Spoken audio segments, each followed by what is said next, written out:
contarías, Nelson, un poco en qué consiste, bueno, quizás un poco de ti primero, si me he dejado algo, y en qué consiste este enfoque que traes nuevo en cuanto a la regeneración? O sea, Bueno, como ya se dijo, yo eh, trabajo en la Universidad de los Andes en Santiago de Chile. Vivo en Concepción, que es una ciudad al sur de Santiago, 550 kilómetros, y viajo una vez a la semana a actividades académicas en la Universidad de los Andes y en actividades también dedicadas a la investigación, que es la mayor parte del tiempo hoy día, ya que hoy día me he enfocado mucho en el área de lo que es la regeneración tisular, no solamente ahora, sino que hace ya más de 14 años. Así que en la semana mi vida se va entre la práctica privada de lunes a miércoles y jueves y viernes en la parte académica en la Universidad de los Andes. nos has presentado algunos casos hoy, no solo desde la parte odontológica, sino también casos más, bueno, pues de complicaciones relacionadas con la diabetes, más un poco sistémico. Tienes también formación de médico, entiendo, general, ¿no? No, Especialización en infantil. curiosamente en Chile la formación del odontólogo es exclusivamente como dentista. Eh, En España es lo mismo. sí, pero hace un tiempo atrás, tengo entendido, hace años en España se formaban médicos, después se especializaban en odontología. Eso fue. Pero hoy día, no, yo tengo una formación netamente odontológica, pero convencido de que el tema o el área de la regeneración de tejidos o la ingeniería tisular o la medicina regenerativa no es solamente exclusiva de la boca o de alguna zona específica del cuerpo humano, sino que lo que hacemos en la boca se puede replicar o reproducir en cualquier otra área del cuerpo humano o viceversa. Por esas razones que me he enfocado en la investigación en lo que es medicina regenerativa e ingeniería tisular aplicable en cualquier área del cuerpo humano. He tenido la suerte de poder trabajar a nivel de neurocirugía, de otorrinolaringología, en pacientes diabéticos con úlceras diabéticas, con pie diabético, úlceras por presión, fístulas anorrectales, fístulas de todo índole en el cuerpo humano y en tratamientos que hoy día están en la fase experimental, ya bastante avanzada, como es quemadura. Estamos pronto a iniciar un estudio en epidermolysis bullosa, que es una complicación de la piel bastante grave. Entonces, yo creo que he tenido la suerte de poder ampliar mi actividad odontológica a áreas que jamás pensé que se podían hacer, pero ha sido gracias a esto, al concepto que he desarrollado de regeneración naturalmente guiada, que ¿Nos es más que podrías, una técnica, es un concepto general. nos podrías enfocar el concepto biológico de este nuevo enfoque, ¿no? Nos habías hablado de el LPRF, ¿no? El Leukocyte Platelet Rich Fibrin, ¿no? Del inglés. Cuéntanos un poco en qué consiste esto, qué beneficios tiene para el paciente. Primero quizás la parte médica y luego rápidamente nos pasamos a la parte odontológica. Hace los concentrados plaquetarios o los derivados plaquetarios o derivados sanguíneos se han usado ya por muchos años, no es algo nada nuevo.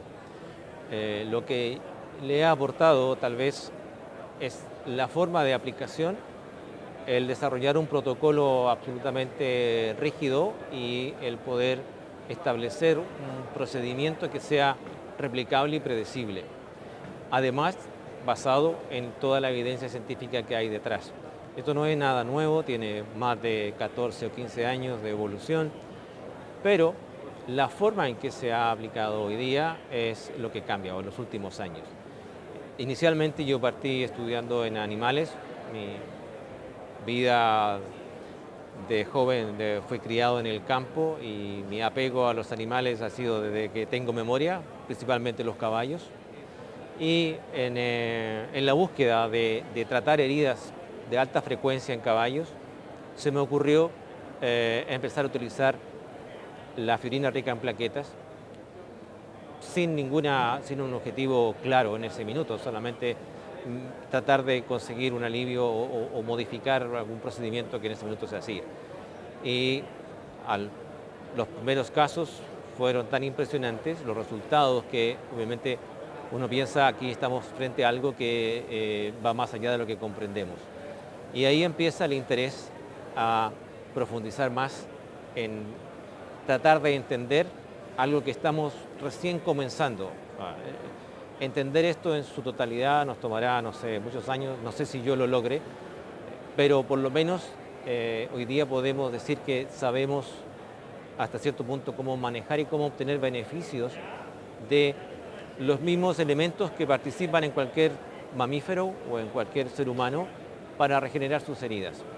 Entonces, lo que estamos haciendo con la regeneración naturalmente guiada es modificar muchas técnicas quirúrgicas o muchos procedimientos que hacíamos hasta ahora, muy complejos, utilizando muchos biomateriales heterólogos o de origen no humano, cambiando todo eso por hacer algo mucho más simple, usando exclusivamente los elementos que aporta el paciente o cada individuo para regenerar o recuperar sus heridas.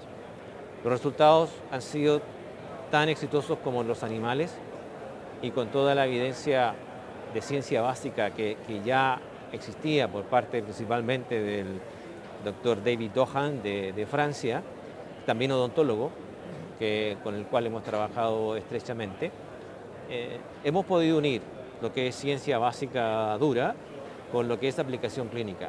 Y los resultados, obviamente, la sinergia de esto ha sido muy positiva.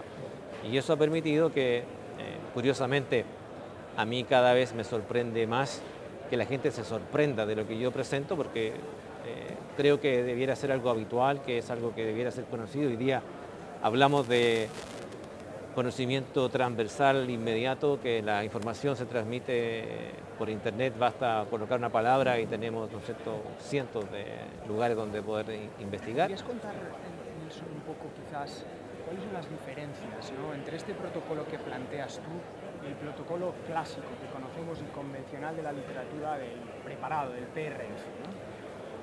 Lo que pasa es que originalmente todos crecimos en algún minuto con el concepto del plasma rico en plaqueta, que es lo primero que se conoce como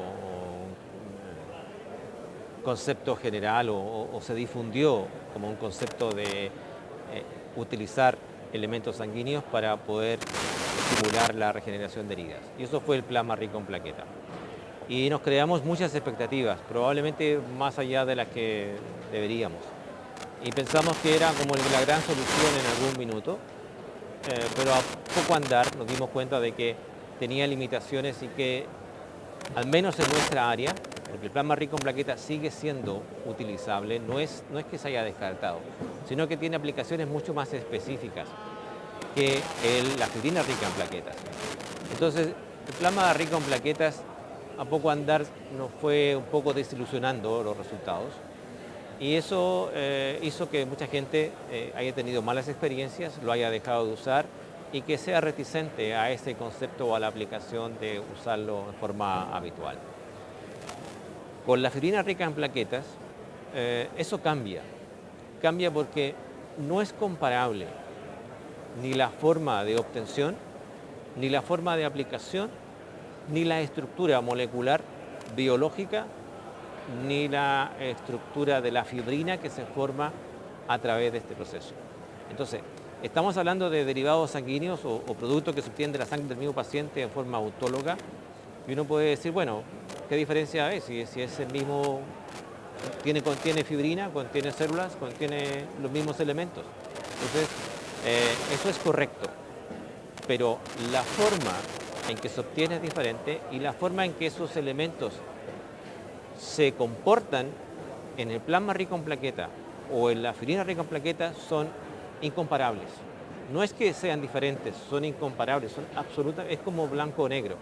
¿Podría ser, doctor Pinto, un poquito más específico en cuáles son las diferencias plausibles, reales, ¿no? El protocolo, ¿es el protocolo de extracción? ¿Es la acción biológica? ¿Es el manejo? ¿Cuáles son las diferencias reales? La pregunta... Repite la pregunta, pero mirando un poco a cámara. Comentaba el doctor Pinto cuáles son las diferencias reales, ¿no? Habíamos hablado del PRF y de este nuevo protocolo que el doctor Pinto nos plantea, pero ¿cuáles son las diferencias reales, plausibles? ¿Es el protocolo de de extracción, es la actuación biológica de este preparado, ¿no? ¿Cuáles son las diferencias que realmente podemos encontrar entre los dos enfoques, ¿no? Primero yo diría que la forma de obtención es absolutamente diferente. Todos los preparados o derivados plaquetarios anteriores a la aspirina rica en plaquetas utilizan algunos más de una centrifugación, utilizan en la toma de muestra anticoagulante y utilizan después algún elemento que active las plaquetas como cloruro de calcio o trombina. Antiguamente se usaban ambos. La trombina se ha dejado de usar por muchos problemas de sensibilidad en algunos pacientes por ser de origen bovino. Y el cloruro de calcio produce un tipo de fibrina diferente y una masiva activación de las plaquetas, lo que se traduce en una liberación explosiva de factores de crecimiento. Para entender ahí ya una diferencia, hay que entender cómo funciona un factor de crecimiento. El factor de crecimiento no es algo que sencillamente se libera al medio y tiene una acción específica arbitraria. Explicando las diferencias que hay entre, por ejemplo, los plasma ricos en plaqueta y la aspirina rica en plaqueta, o lo que usamos en la regeneración naturalmente guiada, uno es que el primero utiliza muchos elementos químicos, el modo de extracción es completamente diferente, el equipamiento es diferente, y en la aspirina rica en plaquetas es completamente natural. El proceso de coagulación es el proceso natural del paciente, en el tiempo específico de ese paciente, y no hacemos ninguna manipulación química de la sangre, ni para evitar la coagulación ni para activar la coagulación. Eso ya genera una diferencia importante. Los tiempos de coagulación, la fuerza G que se utiliza para centrifugar también es completamente diferente entre un plasma rico en plaqueta y una aspirina rica en plaqueta. Eso genera específicamente que la fibrina que se forma estructuralmente es diferente. La estructura molecular de esa fibrina, aunque uno diga fibrina y piense que fibrina es siempre igual, no, hay muchos tipos de fibrina y muchas formas en que se forma esta fibrina. En el caso de la fibrina rica en plaquetas, esa fibrina que es natural es extremadamente resistente y elástica por su estructura trimolecular. O sea, la forma en que se unen las fibras entre sí hace que permita que sea muy elástica y muy resistente, cosa que no ocurre en el plasma rico en plaqueta porque esa es una estructura tetramolecular y esas uniones son extremadamente rígidas. Eso ya es una diferencia importante. Otra diferencia importante es la forma en que se liberan los factores de crecimiento. En el plasma rico en plaqueta es una forma explosiva por la activación de las plaquetas. Y en la aspirina rica en plaquetas, la liberación es lenta y progresiva en el tiempo. Acaba de salir una publicación en que se demuestra que in vitro se pueden liberar factores de crecimiento más allá de 25 o 28 días. Normalmente los estudios que hemos hecho es hasta 7 o 10 días, pero hoy día sabemos que eso es mucho más. Y se produce de una forma lenta y progresiva. Y muchos factores de crecimiento aumentan o disminuyen en forma aparentemente de acuerdo a la necesidad local. En cambio, en el plasma rico en plaqueta se liberan todos indiscriminadamente. Si pudiésemos... Perdón, si me permite, por esa razón es que el plasma rico en plaqueta funciona muy bien para tejidos blandos o tejidos mucosos, pero no funcionó tan bien para tejido óseo o tejidos que requieren mayor tiempo de regeneración o mayor tiempo de estimulación o de diferenciación celular. En cambio, la aspirina rica en plaqueta funciona muy bien, tanto en tejidos blandos como en tejido duro, tejido óseo. O sea, ¿es capaz per se de formar tejido óseo? Sí, eso ya está más que demostrado. Si pudiésemos entender, ¿no? Hablábamos de regeneración naturalmente guiada, ¿no? Y de quizás dejar al cuerpo a través de esta fibrina, ¿no? Que recupere, que regenere el tejido, ¿no?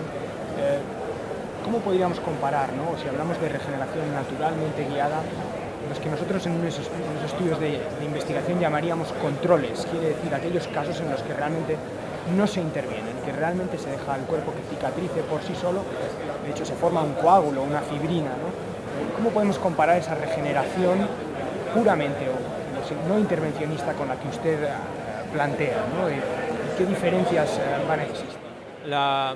La diferencia es tal vez poca, pero mucha desde el punto de vista de que si no hacemos nada, obviamente se produce un coágulo y todos sabemos lo que eso va a ocurrir cómo va a ocurrir en el tiempo la cicatrización o reparación de ese tejido. En este caso, nosotros estamos generando una especie como de supercoágulo o un coágulo tal vez avanzado o un coágulo que tiene un contenido superior al otro y por lo tanto tiene un efecto mucho más potente y mucho más prolongado en el tiempo. Tiene un efecto antiinflamatorio potente, tiene un efecto analgésico potente, tiene un efecto antibacteriano y tiene un poder estimulador regenerador más que cicatrizal. Los coágulos normales, una vez que se organiza, tienden a fibrosarse. En cambio, la fibrina tiende a ser la matriz, o la fibrina rica en plaquetas tiende a ser una matriz para los tejidos circundantes para regenerarse. Entonces, por otro lado, al disminuir el tiempo de reparación, al disminuir la contracción de la herida a través de la inhibición de los miofibroblastos, por ejemplo, porque ¿qué hace el coágulo en una herida normal? Genera la posibilidad de contraer la herida para reducir su área y que demore menos tiempo en formarse un tejido cicatriz. En este caso, como no tenemos esa contracción es mucho menor, le da al tiempo o al cuerpo la posibilidad de, a través de esta matriz de fibrina, regenerar el tejido y a través también de las células mesenquimales que se encuentran en la fibrina, de regenerar el tejido, más que cicatrizar. Y eso es una diferencia muy importante. La verdad es que el planteamiento que nos hace es un planteamiento prometedor, ¿verdad? Para solucionar los problemas de nuestros pacientes. Sí me gustaría preguntarle al doctor Nelson Pinto qué evidencia existe actualmente en la literatura, qué publicaciones nos pueden ayudar a entender mejor realmente el funcionamiento y la fiabilidad de esta técnica y si existe algo de evidencia comparada con lo que hemos anteriormente llamado controles, quiere decir esos casos pues en los que o no intervenimos o aplicamos algún otro tipo de terapia para regenerar lo que estábamos hablando antes, ¿no? Ya sea defectos alveolos post-extracción o defectos óseos postraumáticos, etc. Si bien es cierto la evidencia de ciencia básica o de estudios básicos es bastante abundante en la literatura, eso se puede encontrar con facilidad. De hecho, recomiendo que ustedes visiten la página del proyecto poseido.net, donde es una journal open access, abierto, gratuito, solo hay que entrar y descargarlo. Y allí hay un área específica dedicada a esto. Así que ahí hay mucha información desde el punto de vista de la literatura sobre lo que es ciencia básica y sobre entender cómo funciona la fibrina rica en plaqueta. En la parte clínica, por el mismo hecho de que se abandonaron durante mucho tiempo los estudios por el concepto antiguo del plasma rico en plaqueta, no hay muchas publicaciones. Están comenzando a aparecer publicaciones y hoy día estamos ya realizando estudios multicéntricos que darán publicaciones probablemente en 1 año o 2 años más. Se está terminando un estudio importante en la Universidad de Lovaina, conjuntamente con la Universidad de los Andes. Por primera vez tenemos hoy día 3 PhD dedicados full time a investigar sobre el LPRF, que obviamente darán publicaciones en el futuro.